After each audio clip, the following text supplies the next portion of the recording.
Thank you.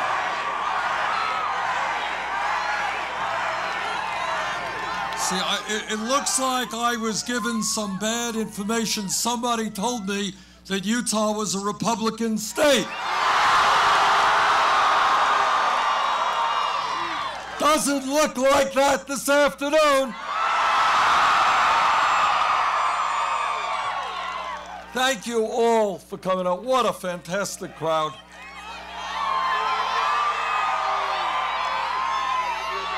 Let me thank Oliver Larkin, Ben Jealous, the former head of the NAACP, Lex Scott. Thank you so much for that introduction, Lex.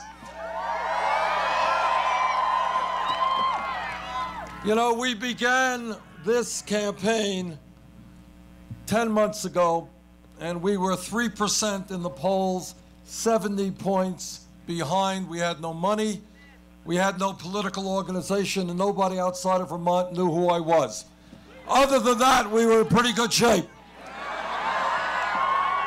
We have come a long way in 10 months.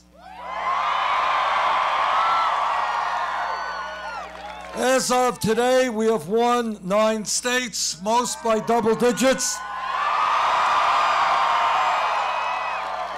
We have received 849 delegates to the Democratic National Convention. And with your help here in Utah, we're going to get a bunch more on Tuesday.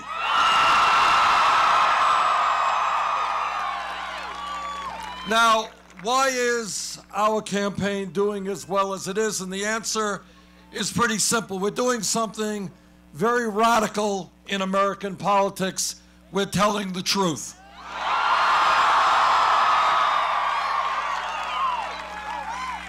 And as Lex indicated, you know, the truth is not always pleasant. It's not always nice to hear about. But I believe very strongly that this country cannot go forward effectively unless we have the courage to lay the problems right out on the table, not sweep them under the rug. And let me touch on some of those issues. To begin with, today we have a corrupt campaign finance system which is undermining American democracy. Now, democracy is not a complicated process. What democracy means is that you have one vote, you have one vote, you have one vote. You can vote for me, you can vote against me, you got one vote. What democracy does not mean is that billionaires should be able to buy elections. That's not democracy.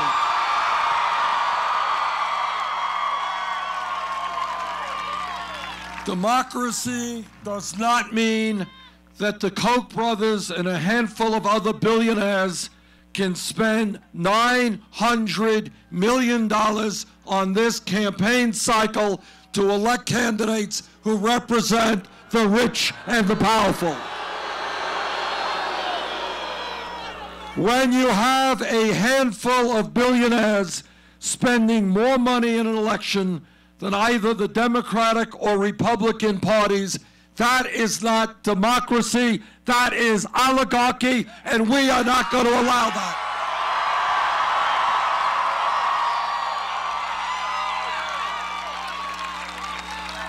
But that is only half the problem. Here's the truth. Truth is that in America we have one of the lowest voter turnout rates of almost any major country on earth. And yet you have Republican governors and legislatures all over this country who are trying to suppress the vote. We should be making it easier for people to participate in the political process, not harder.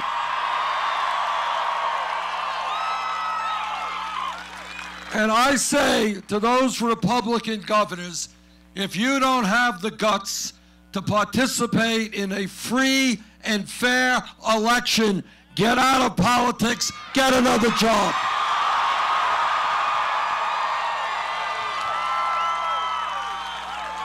If elected president, we are going to move to the day when anybody and everybody 18 years of age or older who is a citizen of this country has the right to vote. End of discussion.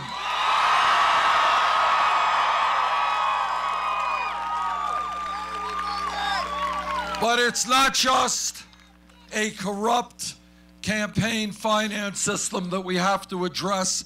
We have to address the reality of a rigged economy.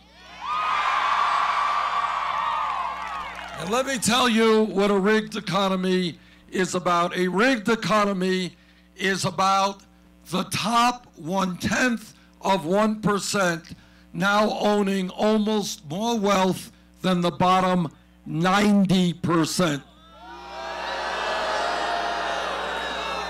It is about the 20 wealthiest Americans owning more wealth than the bottom half of America, 150 million people. And this is also what a rigged economy is about. It is about one family, the Walton family of Walmart, owning more wealth than the bottom 40%. But here is what's going on with the Walton family. They pay the workers at Walmart wages that are so low, benefits that are so minimal, that many of their employees have to go on Medicaid, food stamps, and subsidized housing. What a rigged economy is about is that the middle class pays taxes to subsidize Walmart's operations. So I say to the Walton family, the wealthiest family in America, get off of welfare, pay your workers a living wage.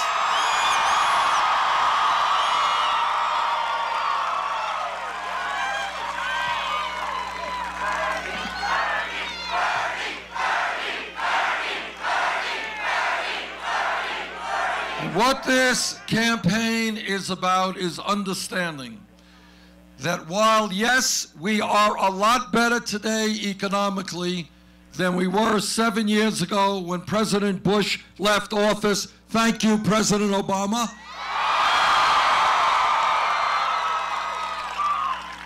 The truth is that for the last 30 years, the middle class of this country has been disappearing.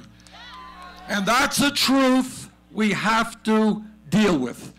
Today, in my state of Vermont, and I'm sure here in Utah, you got folks who are working not one job, but 2 jobs and 3 jobs. You have mom out working, you got dad out working, you got the kids out working. In fact, in America, we work the longest hours of any people in the industrialized world. Japanese are very hard workers. We work longer hours than the Japanese. But despite all of that labor, today, 58% of all new income, 58% goes to the top 1%. That's a rigged economy. But it's not just a corrupt campaign finance system and a rigged economy that we have got to deal with. We have got to deal with a broken criminal justice system.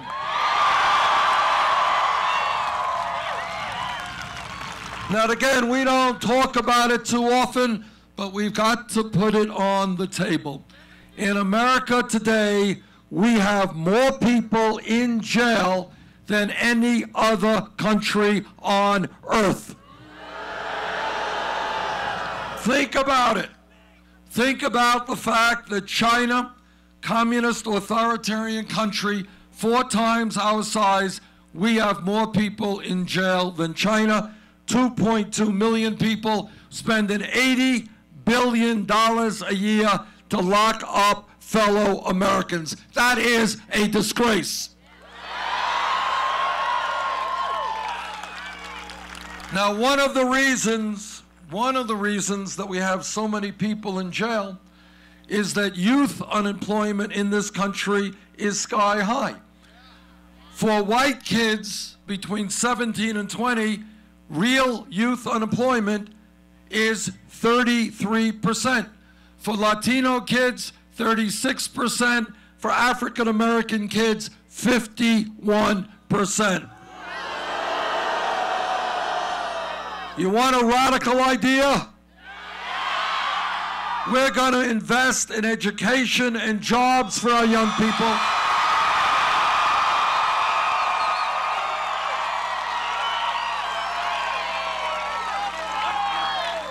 Not jails and incarceration. Now, I have been a mayor for 8 years, and I work with police throughout my state and throughout this country. And the truth is, the vast majority of police officers are hardworking, honest, and are doing a very difficult job. But you are tired, and I am tired of seeing videos of unarmed people being shot. And whether it is Abdi Mohammed or anybody else, what we need to do is to make sure that if a police officer, like any other public official, breaks the law, that officer is held accountable.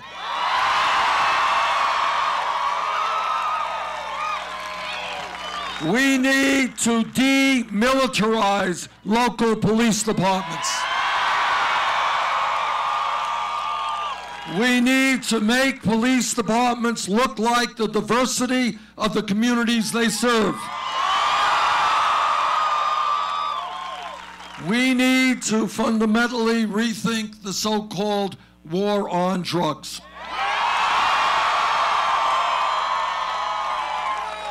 Over the last 30 years, millions of Americans have received police records because of possession of marijuana. Today, the Federal Controlled Substance Act lists marijuana as a Schedule I drug alongside of heroin. Now, there are scientists who argue the pluses and minuses of marijuana, but nobody thinks marijuana is the equivalent of heroin, which is a killer drug. And that is why I have introduced legislation which will take marijuana out of Federal Controlled Substance Act.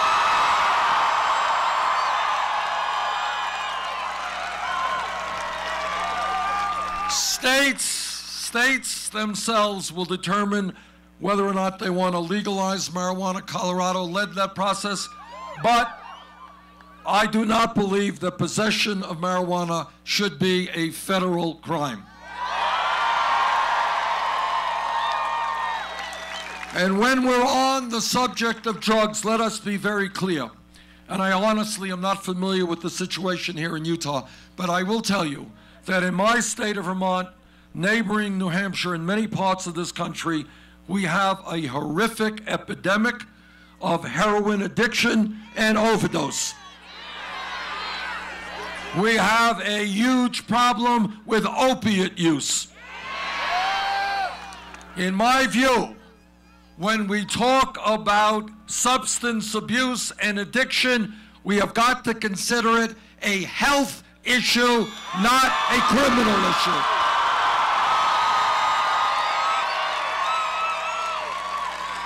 We have got to make certain that people who are abusing drugs get the help they need, not just throw them in jail.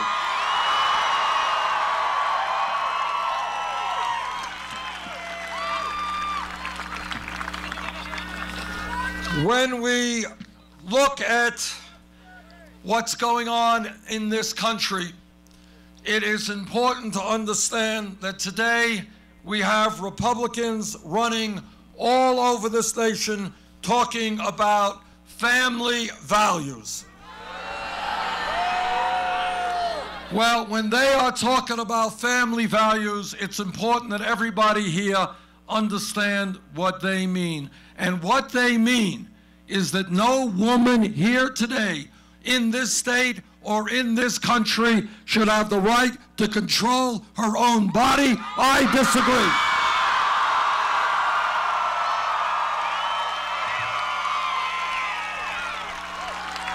And what they mean is that our gay brothers and sisters should not have the right to marry. I disagree.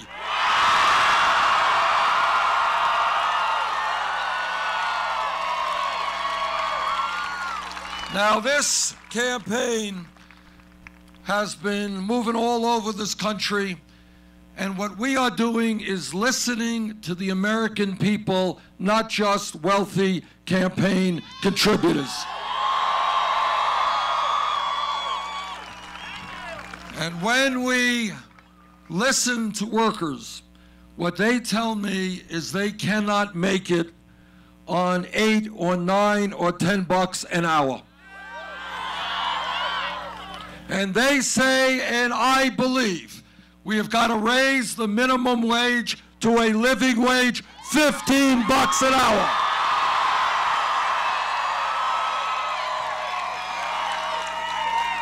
In America, if somebody works 40 hours a week, that person should not be living in poverty.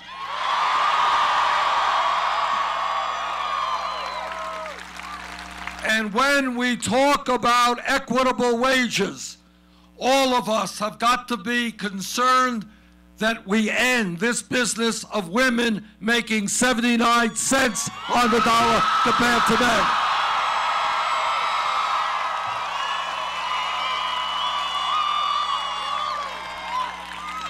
And I know that every man here will stand with the women in the fight for pay equity.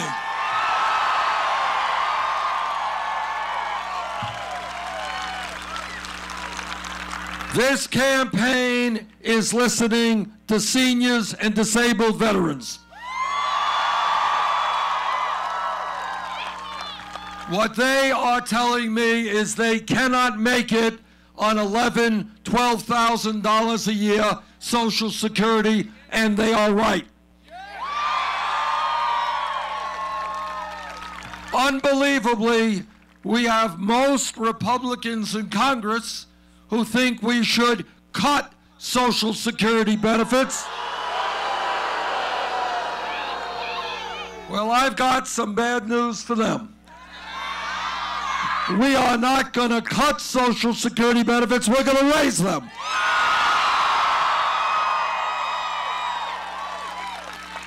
What this campaign is about, and what I am urging the American people to do, is to think outside of the box, outside of the status quo, outside of the options that the media thinks you have.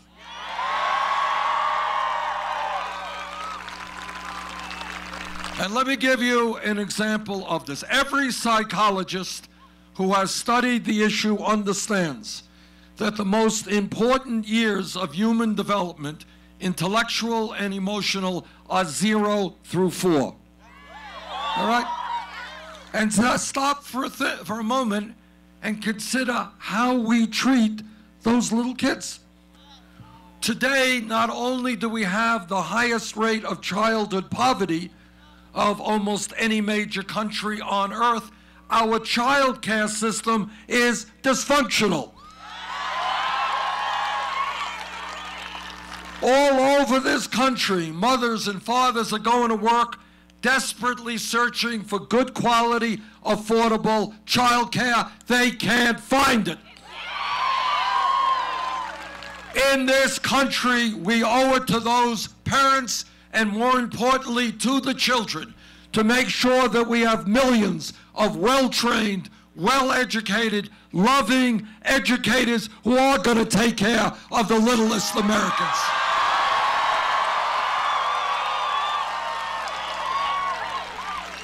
We do not have to have a dysfunctional child care system where workers make less than McDonald's employees. We can have the best child care system in the world, and together we'll make that happen.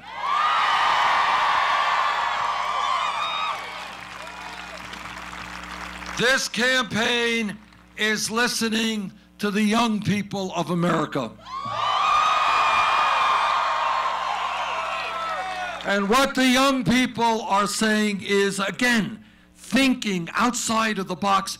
Why does it happen that when everybody understands how important education is, that we need the best educated workforce in the world in a competitive global economy, why does it happen that millions of our people are leaving college $30,000, $40,000, $50,000 in debt? We should be rewarding people for getting an education, not punishing them.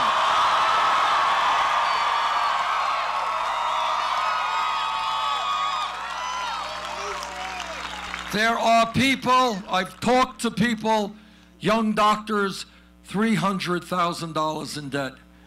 Dentists, $400,000 in debt. Young man I met, dropped out of college, $60,000 in debt after 2 years. I met a guy 55 years of age. He's been paying off his student loans for 25 years. He's deeper in debt today than when he started.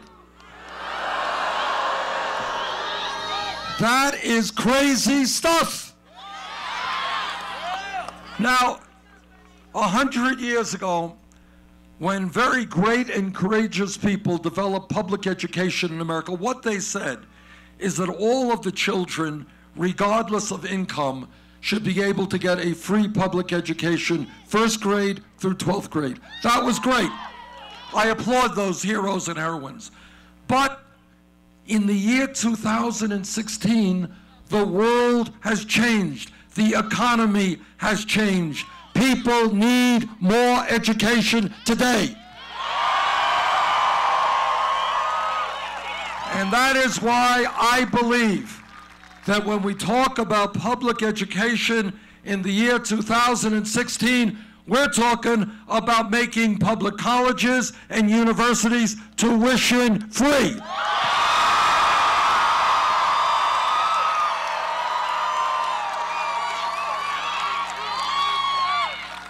Is this a radical idea? No, it's not. It really isn't. It's very commonsensical. And second of all, you got countries like Germany, Scandinavia, countries around the world who are already investing in their young people because they want to have a strong economy. Second point, millions of people today are being crushed by very high levels of student debt. In my view, we should give those people the option of refinancing their loans at the lowest interest rates they can find.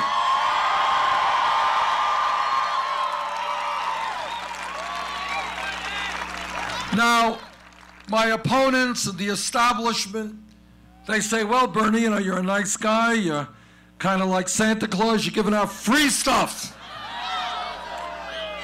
Free tuition at public colleges, you know, lowest student debt, how are you going to pay for it?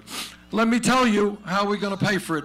All of you know that 8 years ago, as a result of the recklessness and the greed and the illegal behavior on Wall Street, this country was plunged into the worst economic downturn since the Great Depression.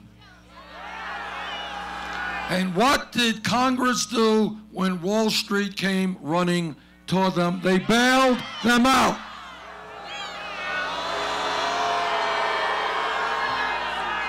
Well, I believe that right now we should impose a tax on Wall Street speculation.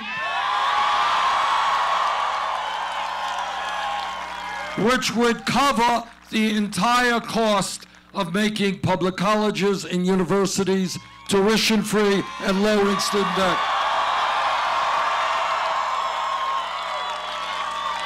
Now, it seems to me that when Wall Street was in need, they got help from the American people. Now it is their time to help the American people. Our goal in terms of education is not only to have a world-class child care and pre-K system, a great public school system, but to give every child in this country, regardless of his or her income, the knowledge that if they do well in school, yes, they will be able to get a college education.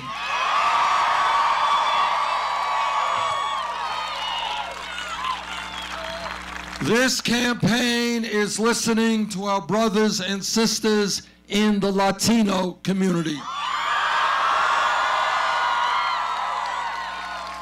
Today, we have 11 million undocumented people in this country, many of them living in fear, living in the shadows. They want, I want, comprehensive immigration reform and a path toward citizenship.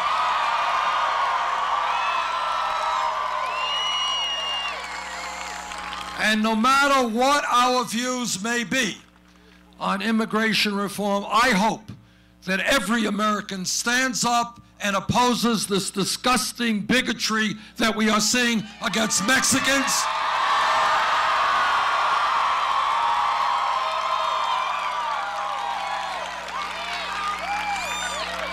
This campaign is listening to our brothers and sisters in the African American community.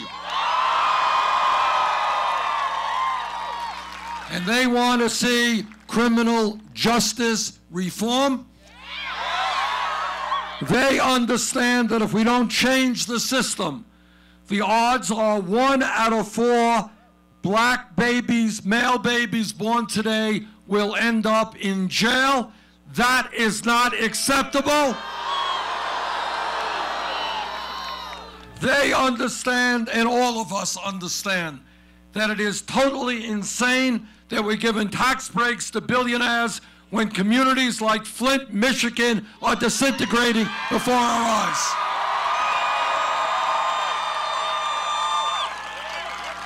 They understand, and I understand, and you understand, that instead of spending trillions of dollars in a war in Iraq that we never should have gotten in, we should be investing in communities all over this country, creating great schools. And when we talk about Flint, Michigan, and I was there a couple of weeks ago, and I will never, to the end of my life, forget what I heard there, because it was unbelievable that children in America in 2016 were being poisoned. I could not believe that.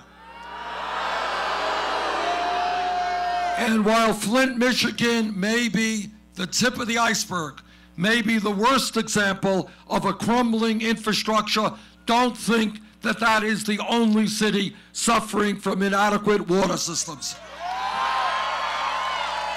Hundreds of communities are, but it's not only water, it's wastewater.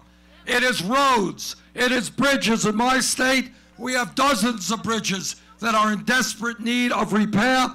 We have airports. We have a rail system which needs to be significantly improved. If we invest $1 trillion in rebuilding our crumbling infrastructure, we can create 13 million good-paying jobs.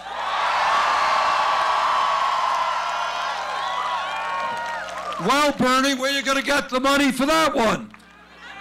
Well, I'll tell you where. Right now, you have major multinational corporations making billions of dollars a year in profit, stashing their profits in the Cayman Islands and Bermuda and other tax havens, not paying a nickel in federal taxes. So we are going to end that loophole.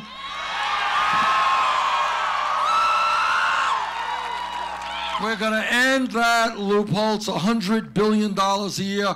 Invest that in rebuilding our infrastructure, create millions of decent paying jobs.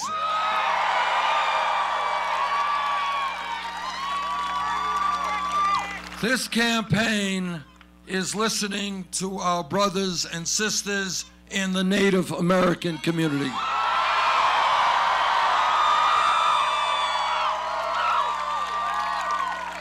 As I go around the country, I've been meeting with tribal leaders.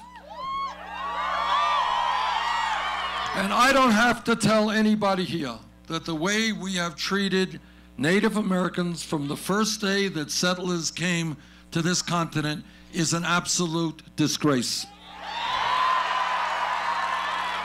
They have been lied to, they have been treated, cheated, their treaties have been broken, and today in many parts of this country, the Native American community is experiencing terribly high levels of poverty.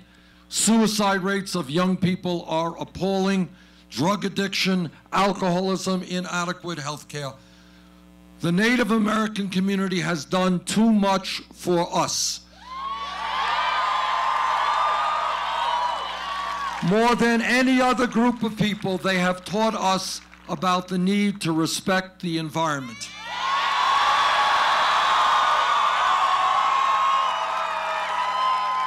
The need to live with nature, not against nature.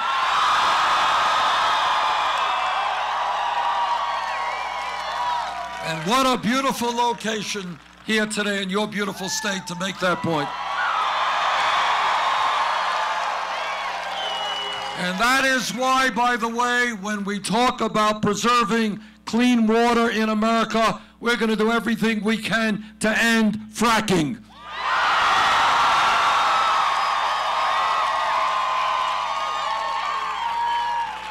Now, I am a member of the U.S. Senate Committee on the Environment. And I have talked to scientists in this country and all over the world. And what they tell me, almost unanimously, is that the debate is over, climate change is real. It is caused by human activity. It is already causing devastating problems in our country and around the world. And what they also tell us, and this is scary stuff, is if we do not get our act together in the very near future, a bad situation will become much worse. By the end of this century, this planet Earth could be 5 to 10 degrees Fahrenheit warmer. Now, some of you may think, well, what's 5 to 10 degrees? It is catastrophic. And what it means, this is not Bernie Sanders talking, this is the scientists. What they are saying, if we don't get our act together, we're going to see more floods, more droughts, more extreme weather disturbances, more rising sea levels, more acidification of the ocean, and we're going to see more international conflict because people all over the world will be fighting for limited natural resources, water and land. In my view, we have a moral responsibility to make sure we leave this planet to future generations in a way that is healthy and habitable.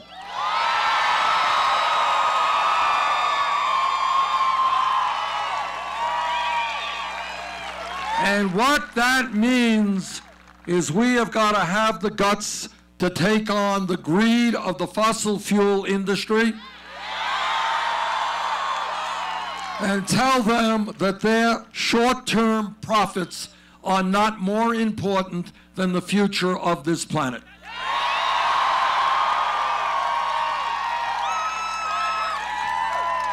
And let me now connect a few dots. A moment ago, I told you about a corrupt campaign finance system And if anyone thinks that does not lead directly to the fact that there is no Republican candidate who has run for president in this period who is prepared to agree with the scientists. Not one. Not one Republican candidate. Not one Republican candidate for president, and there were many of them, was prepared to come before the American people and say, you know what? Climate change is real and we're going to have to do something about it. And you know why none of them have done that? Because the day they do that, they're going to lose their campaign funding from the Koch brothers and from the fossil fuel industry.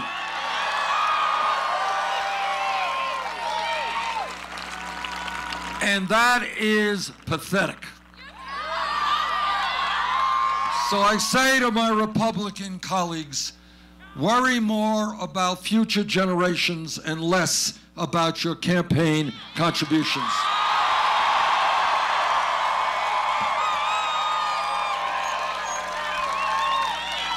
Now we know what we have to do to transform our energy system. It's not hard, we know it, and the technology will only improve in years to come.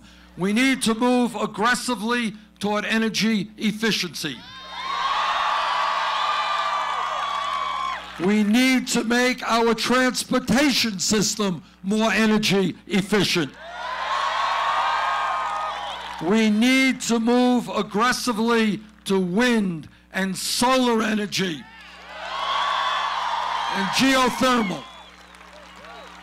And when we do that, when we transform our energy system, not only will we effectively combat climate change, working with China, Russia, India, and countries all over the world, we're going to create millions of good-paying jobs in this country.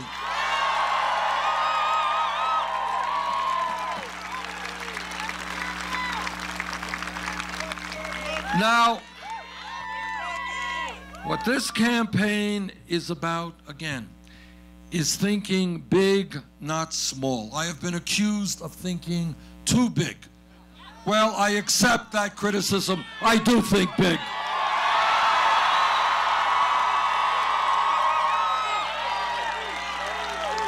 And what I think is that if every other major country on earth, the United Kingdom, France, Germany, Italy, Holland, Canada, every one of them can guarantee health care to all people, so can we.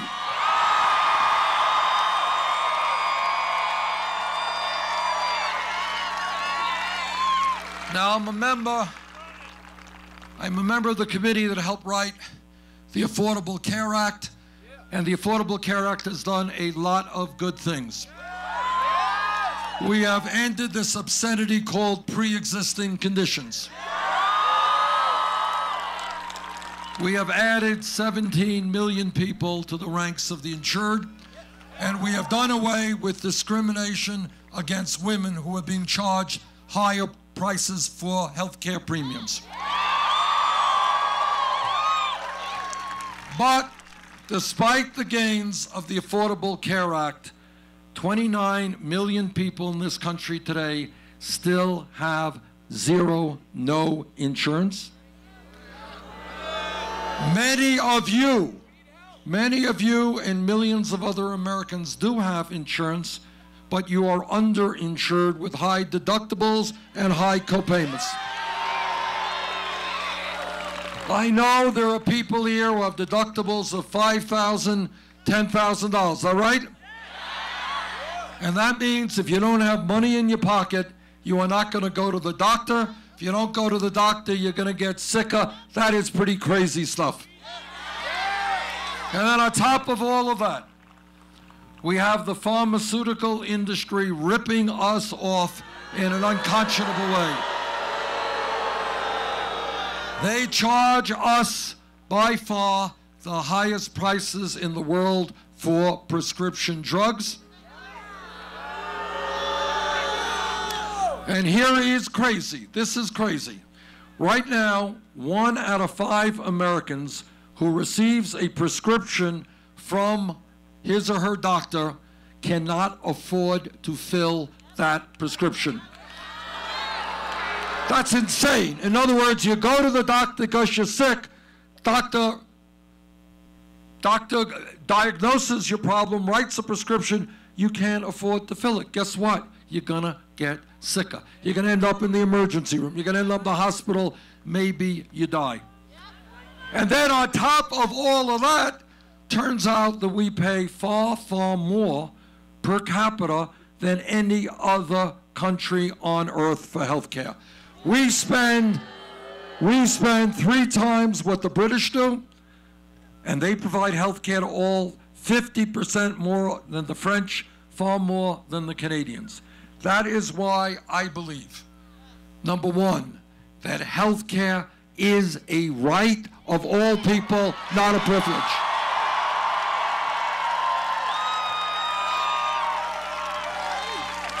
And number two, I believe that this country must move toward a Medicare for all health care program.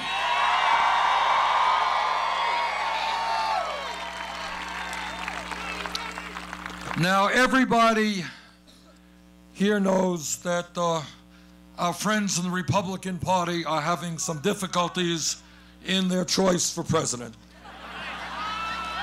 And I gather that my good friend Donald Trump was here in Salt Lake City this morning. I'm kidding. He's not my good friend.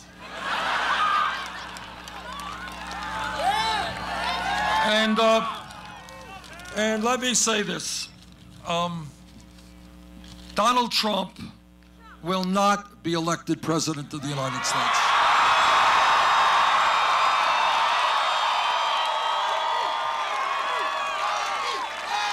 He will not be elected president for a number of reasons.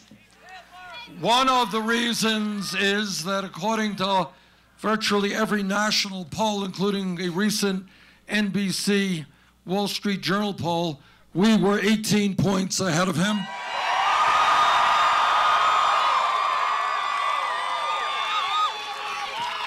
And in fact, in almost every poll, we run much stronger against him than does Secretary Clinton.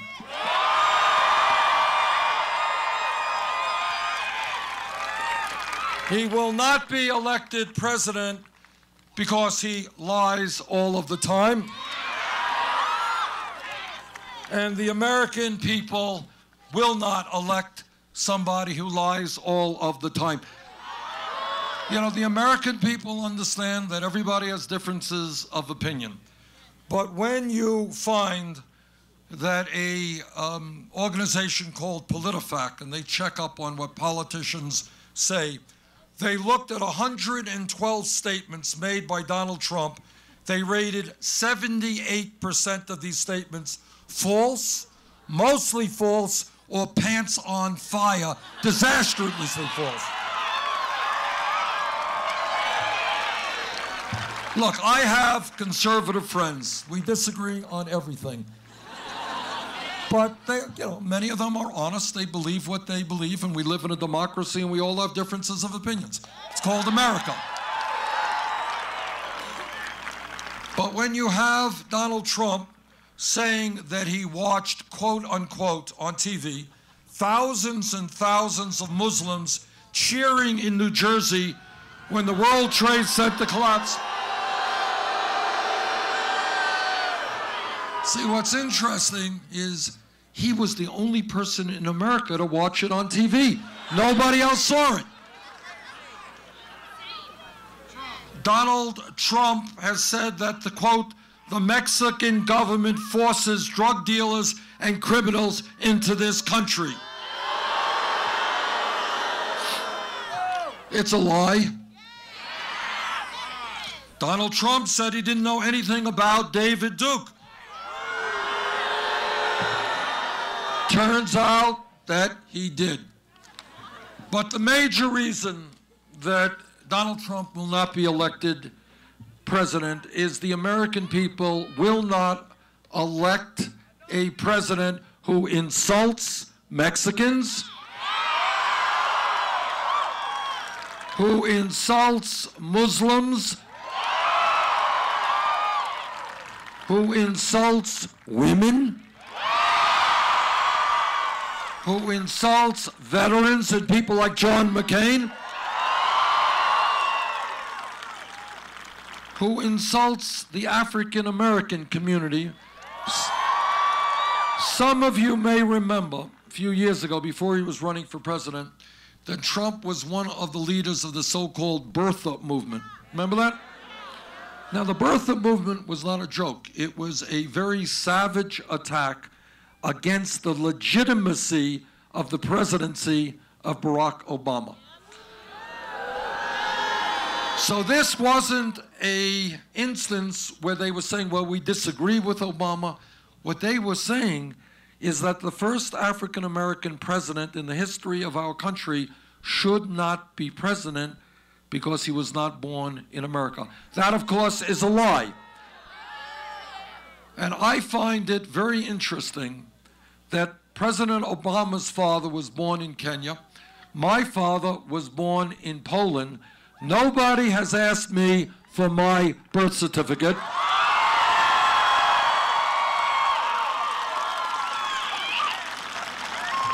What do you think? Maybe it has something to do with the color of my skin as opposed to Obama's?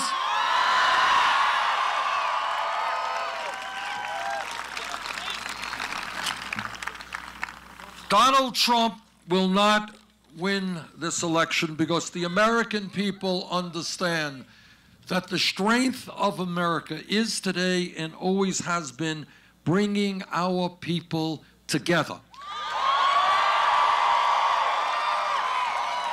And that is really an extraordinary achievement of this country, no matter where we came from. My father came from Poland, your father came from Italy or Ireland, or maybe from Africa or Asia, wherever.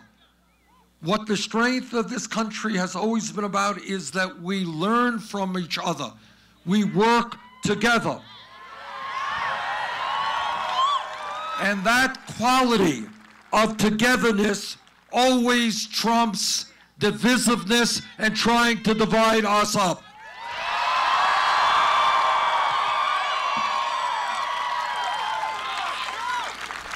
What this country knows, and the reason why Trump will never be elected, is that working together, helping each other. I want you to help my kids when they have a problem, and they're going to help you and your parents. That's what America is about. We support each other.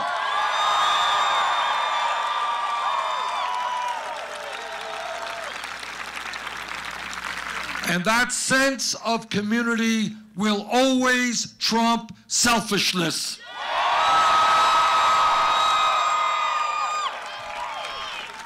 And perhaps most importantly, what the American people know is what every major religion has always taught us. And that is, whether the religion is Christianity or Judaism or Islam or Buddhism or whatever it may be, what those religions have taught us is that love trumps hatred.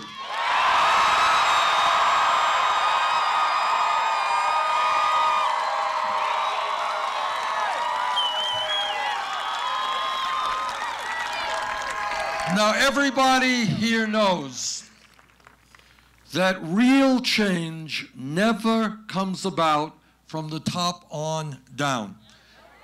It always comes about from the bottom on up. Whether it is the history of the trade union movement and workers coming together to fight for dignity on the job, whether it is the history of the civil rights movement, where millions of African Americans and their white allies demanded that this country end racism and segregation and bigotry.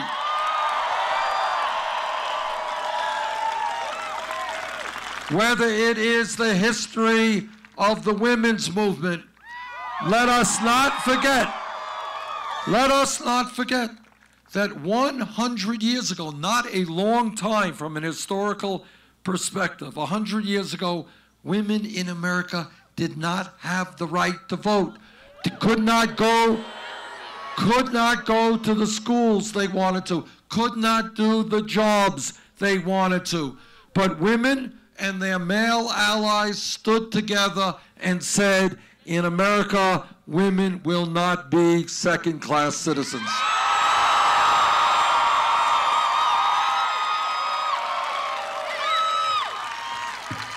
And if we were here 10 years ago, no time at all, from an historical perspective, and somebody jumped up and said, you know, I think that in America, gay marriage will be legal in 50 states, the person next to him would have said, what are you smoking? That's crazy.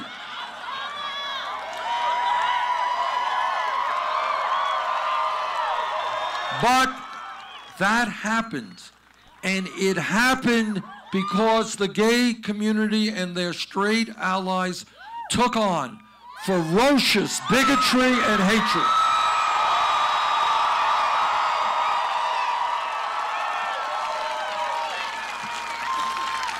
And that is how change always occurs. It occurs when people look around them and suddenly realize that the status quo is not acceptable. And in my view, that is the moment that we are in right now. We look around and we see a country in which a handful of people control our economic and political life. Not acceptable. We look at a country where there is more income and wealth inequality than any time here since 1928. Not acceptable. We look at a country in which we are the only major one on earth that doesn't guarantee health care to all of our people or paid family and medical leave. Not acceptable. Not acceptable that millions of young people are struggling with high rates of student debt. Not acceptable that we have a trade policy that has cost us millions of decent paying jobs. So that's not acceptable either.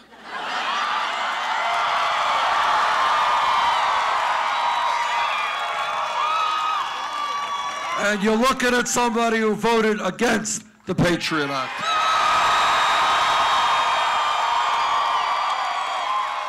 Now, what this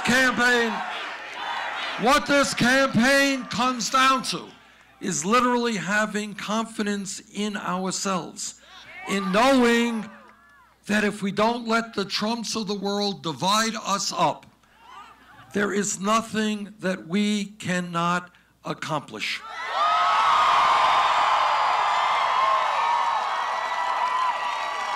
But in order to make that happen,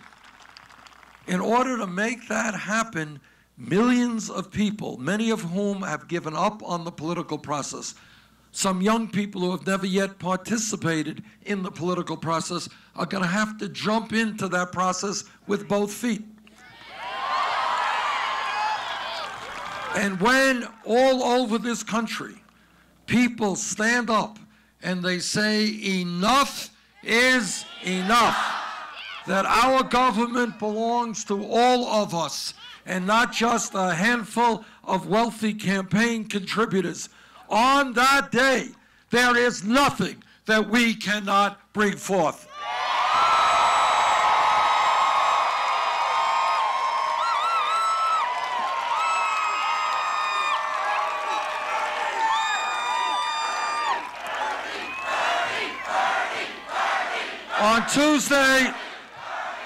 On Tuesday, there is going to be a very important caucus here in Utah. And let me give you just a simple political truism. We will win that caucus if there's a large voter turnout. We will lose it if there isn't. On Tuesday, please come out to caucus. Bring your friends and your relatives. Let's win Thank you all very much.